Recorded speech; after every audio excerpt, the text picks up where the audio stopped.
How to enable double tap feature in Battle Prime. In this video, I'm going to show you how you can use this inside your gameplay.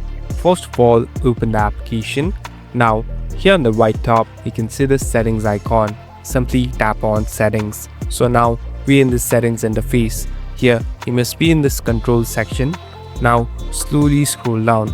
Here, you'll be able to find different options. So here, there's a section called double tap. So it's right here.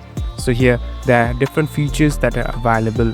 Basically, you can use double tap in order to switch weapon or add ping or even jump. So it's up to you and the way you want to customize your gameplay. So here I'm tapping on one and you're all set to go.